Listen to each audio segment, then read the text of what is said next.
দেখো এই ভিডিওতে আমরা বর্গ নির্ণয় করব পি কিউ সি প্লাস 2 এই সংখ্যাটির বর্গ নির্ণয় করতে গেলে আমাদেরকে a প্লাস বি হোল স্কয়ারের ফর্মুলা জানতে হবে। a plus B whole square equal to a square plus 2ab plus b square. দেখো তাহলে পি কিউ সি প্লাস 2 এর হোল স্কয়ার করেছি।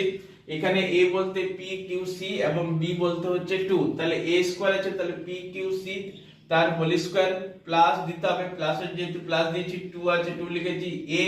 a বলতে হচ্ছে পি কিউ সি ইনটু হচ্ছে b বলতে হচ্ছে 2 প্লাস হচ্ছে b স্কয়ার বলতে 2 স্কয়ার। তাহলে দেখো P Q C whole square মানে p স্কয়ার কিউ স্কয়ার আর c স্কয়ার, আর এখানে প্লাস হচ্ছে প্লাস দিলাম 2 আর 2 মাল্টিপ্লাই করলে হচ্ছে 4 পি কিউ সি প্লাস হচ্ছে প্লাস দিলাম 2 স্কয়ার মানে হচ্ছে 4।